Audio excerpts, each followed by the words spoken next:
Welcome back students. Today we will discuss the another cell organelle that is separate from the membranous organelles. जो एंडोमेम्ब्रेनियस organelles हमने study की थी last time तक, उससे ये अलग है, उनके साथ इनका डायरेक्ट कोई रिलेशन नहीं होता है। तो इस तरह की ऑर्गेनेल्स में फर्स्ट ऑफ ऑल हम स्टडी करते हैं mitochondria. Mitochondria that is a plural word, ये प्लूरल वर्ड है। सिंगल माइटोकॉन्ड्रिया जो होती है उसको माइटोकॉन्ड्रियोन बोला जाता है। तो जो माइटोकॉन्ड्रियोन है उसकी हम यहाँ पे डिस्कस करते हैं। तो सबसे पहले जो माइटोकॉन्ड्रिया है that is known as the powerhouse of the cell. It is known as powerhouse of the cell. इसको सेल का पावर हाउस बोलते हैं, यानी कि जितनी भी एनर्जी रिक्वायरमेंट होती है एक पर्टिकुलर एक्टिविटी के लिए जो एक सेल परफॉर्म करती है, उन सभी एक्टिविटीज या उस पर्टिकुलर एक्टिविटी के लिए जितनी भी एनर्जी है वो सारी माइटोकॉन्ड्रिया से ऑब्टेन्ड होती है। जो टर्म माइटोकॉन्ड्रिया है, term mitochondria that was given by Benda in 1898। Means Benda जो साइंटिस्ट थे उन्होंने माइटोकॉन्ड्रिया टर्म दी थी। इसको सीन या ये कह सकते हैं, इसको पहली बार जो देखा था वो कोलिकर ने देखा था 1880 में, लेकिन जो टर्म माइटोकॉन्ड्रिया इसको दी गई थी वो बेंडा ने दी थी। उसके बाद जो माइटोकॉन्ड्रिया उसको पावर हाउस तो बोलते हैं। अब इसके स्ट्रक्चर्स की बात करते हैं कि किस तरह का स्ट्रक्चर इसका प्रेजेंट होता है, कैसा इसकी शेप होती है, साइज कितना होता है, एक पर्टिकुलर सेल के अंदर माइटोकॉन्ड्रिया का नंबर कितना हो सकता है। So first of all size, जो माइटोकॉन्ड्रिया का साइज है वो 1 to about 5 माइक्रोन इसका साइज होता है। मीन्स यहां से लेके और यहां तक जो इसका साइज है, डायमीटर है, वो 1 to 5 माइक्रोन हम बोल सकते हैं। एग्जैक्टली 1 to 4.1 माइक्रोन तक का इसका साइज होता है। जनरली 1 to 4.1 माइक्रोन ये इसका मेनली साइज है, लेकिन आप इसको 1 to 5 भी लिख सकते हैं। तो साइज इसका 1 से 5 माइक्रोन तक होता है। शेप की बात की जाए तो शेप ये सॉसेज शेप्ड होती है जनरली। सॉसेज शेप, जैसे कोई प्लेट होती है टी के लिए, चाय के लिए जैसे कप प्लेट होते हैं, तो उसके प्लेट का जैसा जो स्ट्रक्चर होता है उसके जैसे ही सॉसेज शेप्ड होती है। लेकिन इसके अलावा ये ओवल हो सकती है शेप के अंदर, स्फेरिकल हो सकती है, सिलिंड्रिकल हो सकती है। तो काफी तरह की शेप इनकी मिल सकती है। तो माइटोकॉन्ड्रिया का साइज और शेप वेरी करता है। उसके बाद आते हैं शेप और साइज के बाद कि इनका नंबर कितना होता है माइटोकॉन्ड्रिया का। नंबर पर सेल, एक सेल के अंदर माइटोकॉन्ड्रिया का नंबर कितना होता है, तो इनका जो नंबर है वो वेरी करता है few to over 1000। Yes, few to over 1000, कुछ से लेके 1000 से भी ऊपर इनका नंबर पर सेल हो सकता है। जैसे एक एल्गी होती है क्लेमाइडोमोनास, क्लेमाइडोमोनास एंड एल्गा, जो काई जिसको बोलते हैं, सवाल बोलते हैं, एक एल्गा, इसके अंदर माइटोकॉन्ड्रिया का नंबर सिर्फ 1 होता है। Means that consist of 1 mitochondrion. इसके अंदर सिर्फ एक माइटोकॉन्ड्रियन प्रेजेंट होती है। अगर स्पर्म सेल्स की बात की जाए जो ह्यूमन मेल के अंदर होती है, तो स्पर्म सेल के अंदर जो इनका नंबर होता है वो 25 से 30 तक प्रेजेंट होता है। 25 से 30 माइटोकॉन्ड्रिया पर सेल प्रेजेंट होती है। इसके अलावा जो लीवर सेल है काफी ज्यादा मेटाबॉलिकली एक्टिव होती है। एक लीवर सेल के अंदर इनका नंबर अप टू 2500 पर सेल हो सकता है। 2500 पर सेल, यानी कि 2500 एक सेल के अंदर माइटोकॉन्ड्रिया प्रेजेंट हो सकते हैं। तो जो नंबर है माइटोकॉन्ड्रिया का वो सेल टू सेल वेरी करता है, डिपेंड करता है कि सेल किस तरह की एक्टिविटीज में इन्वॉल्व है। कि अगर सेल ज्यादा एक्टिव है तो उसके अंदर नंबर ऑफ माइटोकॉन्ड्रिया भी ज्यादा होंगे। So that is the brief introductory part, that is it is known as the powerhouse of the cell. Term mitochondria given by the Benda, seen by the Kolliker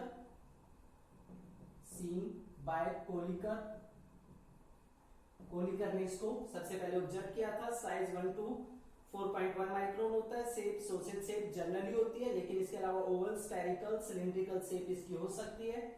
number पर cell few to over 1000 इसका number हो सकता है। Chlamydomonas जो एक alga है उसके अंदर माइटोकॉन्ड्रिया का नंबर 1 होता है। स्पर्म सेल के अंदर 25 to 30 होता है नंबर, और लीवर सेल के अंदर 2500 पर सेल से भी ज्यादा इसका नंबर प्रेजेंट होता है।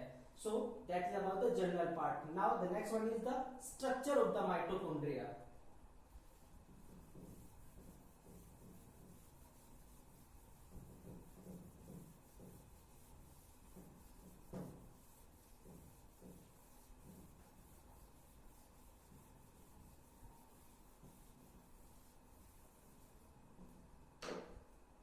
Structure. First, it is a double membrane bound cell organelle.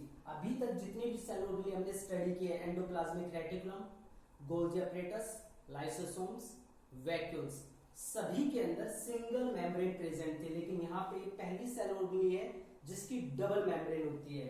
एक मेम्ब्रेन ये है और एक मेम्ब्रेन अंदर की साइड में। So it is double membrane structure. It is the double membrane और double membrane bound cell organelle.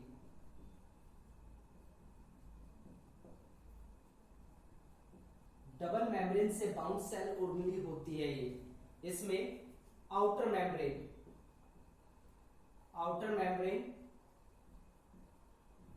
Is continuous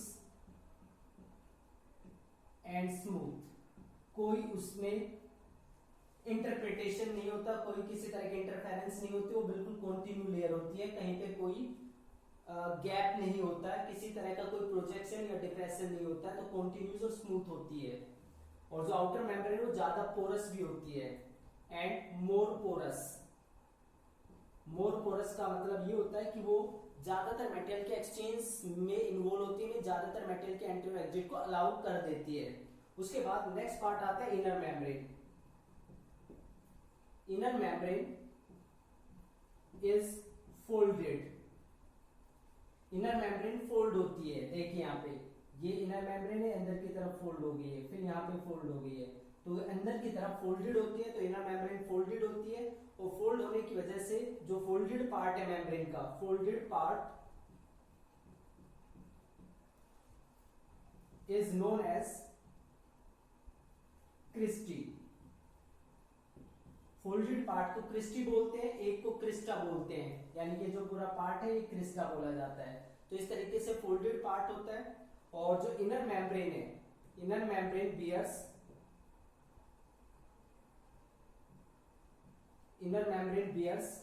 enzyme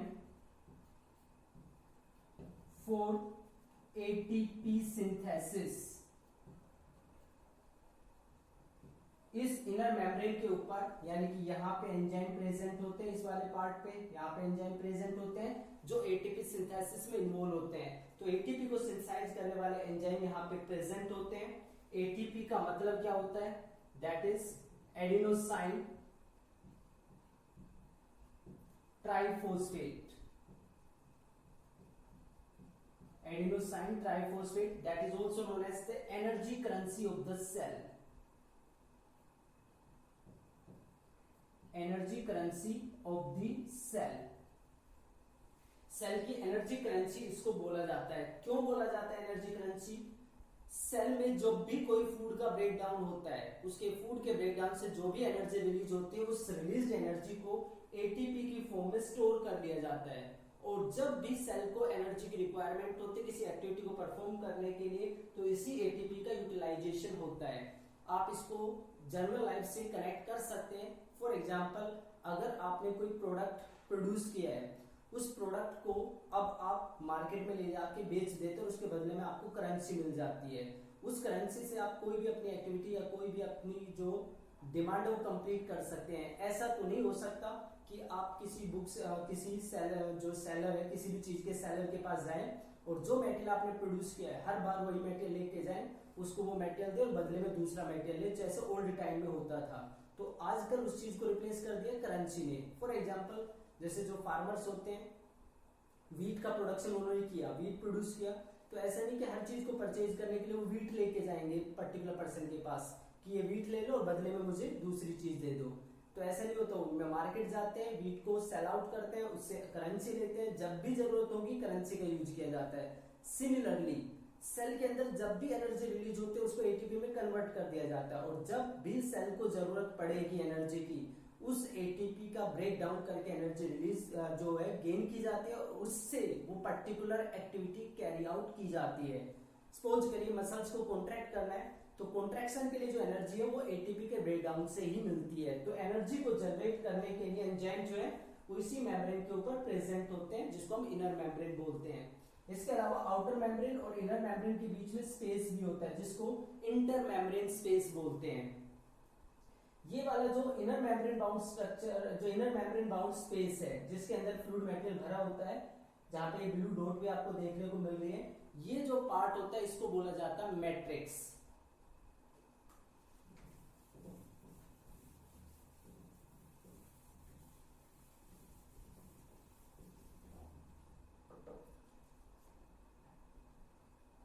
inner membrane bound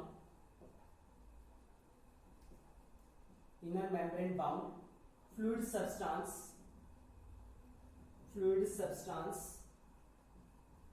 is called matrix, इसको मैट्रिक्स बोला जाता है, मैट्रिक्स। तो ये वाला जो पार्ट है ये मैट्रिक्स होता है, इसके अंदर काफी सारी रिएक्शंस होती है, बहुत सारी चीजें इसमें प्रेजेंट होती है। जो मैट्रिक्स पार्ट है इसमें क्या क्या चीजें प्रेजेंट हो सकती है।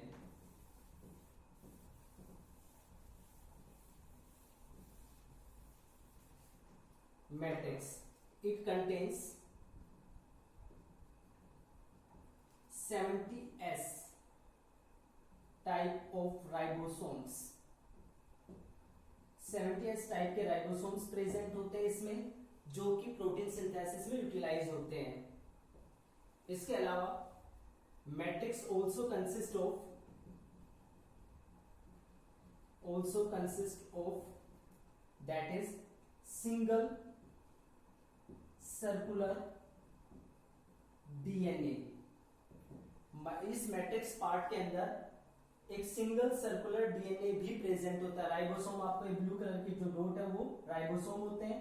ये वाला पार्ट मैंने जो रिप्रेजेंट किया ये सर्कुलर डीएनए होता है। एक डीएनए होता है सर्कुलर होता है, बिल्कुल ऐसे ही जैसे बैक्टीरियल सेल के अंदर प्रेजेंट होता है। तो इनके अंदर सिंगल सर्कुलर डीएनए होता है। इनके अंदर अपना खुद का राइबोसोम है, खुद का सिंगल सर्कुलर डीएनए है, जिसकी वजह से माइटोकॉन्ड्रिया अपनी कुछ प्रोटीन या कुछ रिक्वायरमेंट को खुद ही फुलफिल कर सकता है, और जिसकी वजह से माइटोकॉन्ड्रिया को सेमी ऑटोनोमस सेल ऑर्गेनी बोला जाता है। They can fulfill some of their requirements, अपनी कुछ रिक्वायरमेंट को ये खुद ही फुलफिल कर सकते हैं, इसलिए इनको सेमी ऑटोनोमस सेल ऑर्गेनी बोला जाता है। सेमी ऑटोनोमस जो अपना खुद को सेल्फ डुप्लीकेट कर सकती है, और सेमी का मतलब हाफ, यानी कि आधी प्रोटीन तो ये अपने डीएनए से खुद से बना लेती है और आधी के लिए सेल के ऊपर डिपेंड करती है, तो इसलिए इसको सेमी ऑटोनोमस सेल ऑर्गेनी बोला जाता है। अब माइटोकॉन्ड्रिया की सिग्निफिकेंस क्या हो जाती है, किस पर्पज के लिए या क्या रोल प्ले करती है माइटोकॉन्ड्रिया सेल के अंदर। पहला, एनर्जी जनरेशन, ये एनर्जी जनरेशन का काम करते हैं। अब एनर्जी जनरेशन किस फॉर्म में की जाती है, एटीपी की फॉर्म में, और उस एटीपी से जितनी भी रिएक्शन सेल के अंदर होती है, सभी सेल्स के अंदर होने वाली रिएक्शन के लिए यहीं से एनर्जी मिलती है। दूसरा, एनर्जी जनरेट करने के लिए एक काफी कॉम्प्लेक्स प्रोसीजर इसमें होता है, जिसको बोलते हैं क्रेब्स साइकिल। क्रेब्स साइकिल इसके अंदर होती है। जो क्रेब्स साइकिल होती है उसमें काफी सारे इंटरमीडिएट कंपाउंड बनते हैं, मींस एक बार में एक सबस्ट्रेट डायरेक्टली प्रोडक्ट में चेंज नहीं होता, बल्कि बीच में कई सारे स्टेजेस से वो पास होता है। तो जो स्टेजेस बनती हैं वो स्टेजेस दूसरे कंपाउंड को सिंथेसाइज करने में यूज होती हैं। सो क्रेब्स साइकिल इसके अंदर होती है, और इंटरमीडिएट कंपाउंड भी बनते हैं, इंटरमीडिएट कंपाउंड्स। इनकी भी सिंथेसिस होती है। So that is about the mitochondria. तो डबल मेम्ब्रेन बाउंड सेल ओरली है, आउटर मेम्ब्रेन होती है, इनर मेम्ब्रेन होती है, इनर मेम्ब्रेन फोल्डेड होती है फिंगर लाइक स्ट्रक्चर में, जिसको क्रिस्की बोलते हैं, जिसके ऊपर एंजाइम्स होते हैं जिससे ये एटीपी सिंथेसाइज कर सकते हैं। अंदर का जो फ्लूइड सब्सटेंस होता है उसको मैट्रिक्स बोलते हैं। मैट्रिक्स में काफी सारे जो पार्ट्स है प्रेजेंट होते हैं। जो चीफ कंपोनेंट्स है वो है राइबोसोम्स 70S टाइप के, जो प्रोटीन सिंथेसिस में यूज होते हैं। इसके अलावा इसमें माइटोकॉन्ड्रियल डीएनए होता है जिसको सिंगल सर्कुलर डीएनए बोलते हैं। राइबोसोम्स और जो डीएनए उसकी हेल्प से ये सेल ऑर्गेनी अपने कुछ पार्ट्स को डुप्लीकेट कर सकती है, कुछ रिक्वायरमेंट को कंप्लीट कर सकती है और कुछ के लिए सेलुलर डीएनए के ऊपर डिपेंड करती है, इसलिए इसको सेमी ऑटोनोमस सेल ऑर्गेनी बोलते हैं। यहाँ पे फूड का ऑक्सीडेशन होता है जिससे एनर्जी जनरेट होती है एटीपी की फॉर्म में। फूड के ऑक्सीडेशन में एक काफी कॉम्प्लेक्स साइकिल इन्वॉल्व होती है जिसको क्रेब्स साइकिल बोलते हैं, जिसमें काफी सारे स्टेप होते हैं और उन्हीं स्टेप से काफी सारे इंटरमीडिएट कंपाउंड भी यहाँ पे जनरेट होते हैं। माइटोकॉन्ड्रिया में जनरली ऑक्सीजन, जो यूकैरियोटिक सेल है उनमें जनरली ऑक्सीजन की प्रेजेंस में, या ये कह सकते हैं ऑक्सीजन का जो यूटिलाइजेशन होता है रेस्पिरेशन प्रोसेस में जहां पे एनर्जी रिलीज होती है, तो उस केस में माइटोकॉन्ड्रिया के अंदर ही रिएक्शन होती है। अगर बिना ऑक्सीजन के ब्रेक डाउन होना है तो वो साइटोप्लाज्म के अंदर होता है, माइटोकॉन्ड्रिया में एंट्री नहीं होती है। माइटोकॉन्ड्रिया में एंट्री तभी होगी जब ऑक्सीजन प्रेजेंट होती है। So that is all about the mitochondria.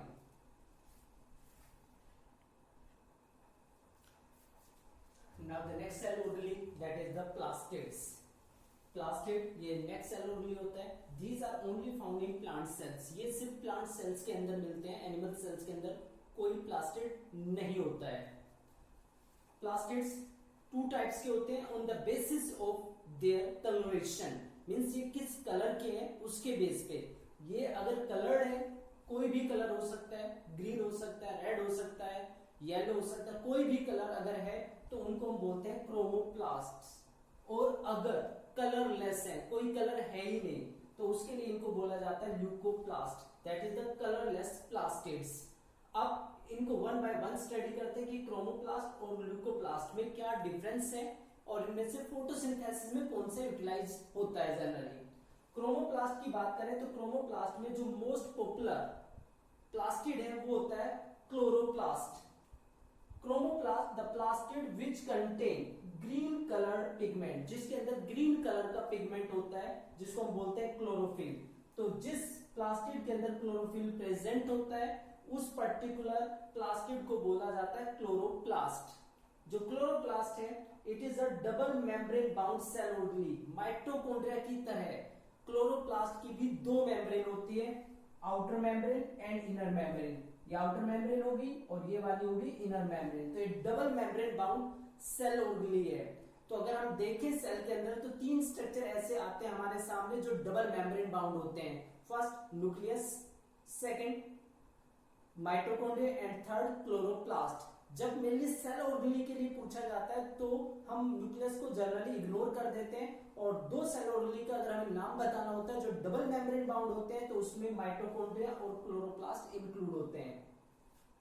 Chloroplast double membrane bound cell organelle है और इसके अंदर काफी सारे अलग अलग तरह के पिगमेंट प्रेजेंट हो सकते हैं। अब इसमें क्लोरोफिल तो प्रेजेंट होगा ही होगा, क्लोरोफिल की कई सारी फॉर्म प्रेजेंट हो सकती है, A B C and D.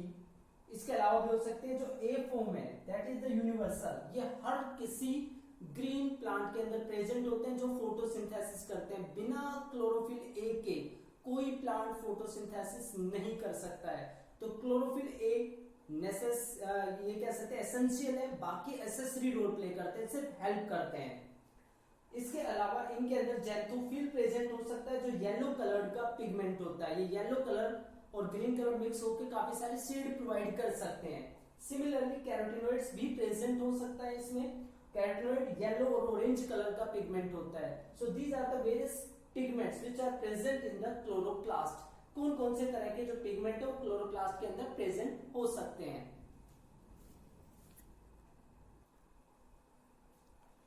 Now the structure of chloroplast. क्या स्ट्रक्चरल डिटेल होती है क्लोरोप्लास्ट की? So that is the double membrane bound cell ऑर्गेनी।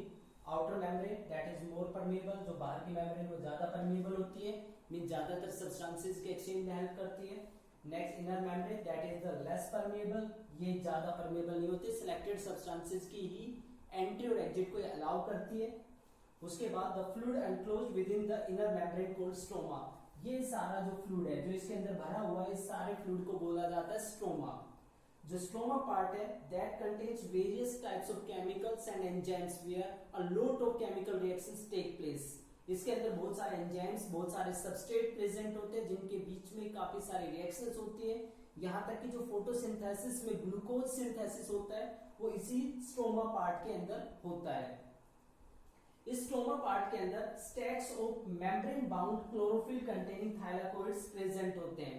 ये वाला जो एक पार्ट है, ये एक पार्ट जो है इसको थाइलाकोइड बोलते हैं, इसके अंदर क्लोरोफिल प्रेजेंट होता है और इनका जो स्टैक बन जाता है उस एक पर्टिकुलर स्टैक को बोलते हैं ग्रेन्यूल और सबको मिला के बोला जाता है ग्रेना।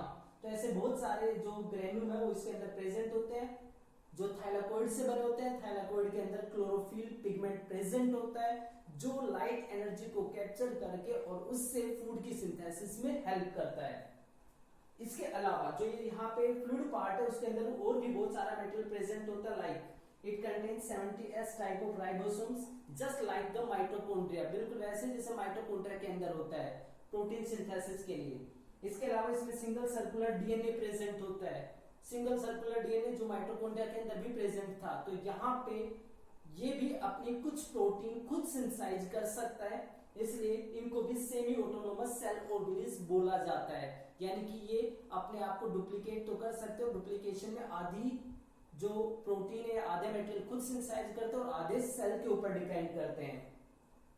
क्लोरोप्लास्ट में इसका जो साइज है क्लोरोप्लास्ट का वो कितना होता है, तो साइज क्लोरोप्लास्ट का 4 to 10 माइक्रोन होता है, 4 से 10 माइक्रोन इसका डायमीटर होता है। शेप की बात करें तो स्फेरिकल हो सकती है शेप, ओवल हो सकती है जैसे एक एग होता है, डिस्क लाइक हो सकती है जैसे गेम्स के अंदर एक डिस्क जो थ्रो होती है उसकी तरह होती है, रिबन लाइक रिबन की तरह हो सकती है, कप शेप्ड जैसे कप होता है चाय पीने के लिए या कॉफी पीने के लिए उसके कप जैसा भी स्ट्रक्चर इसका हो सकता है। नंबर की बात करें तो 1 to many, जो क्लोरोप्लास्ट है उसका नंबर 1 भी हो सकता है और 1 से ज्यादा भी हो सकता है। जैसे क्लेमाइडोमोनास एक एल्गा होता है जिसके अंदर माइटोकॉन्ड्रिया भी एक होता है, यहाँ पे जो क्लोरोप्लास्ट है वो भी एक ही प्रेजेंट होता है। Mesophyll cells MESOPHYLL mesophyll cell ये लीव्स के अंदर प्रेजेंट होती है और एक मेसोफिल सेल के अंदर अबाउट 25 क्लोरोप्लास्ट प्रेजेंट होते हैं। तो क्लोरोप्लास्ट का जो नंबर है वो सेल टू सेल वेरी करता है। इनके अंदर क्लोरोफिल कंटेन करने वाले स्ट्रक्चर प्रेजेंट होते हैं जिनको थाइलाकोइड्स बोलते हैं जो फोटोसिंथेसिस में हेल्प करते हैं। तो फोटोसिंथेसिस में मेनली क्लोरोप्लास्ट की अगर हम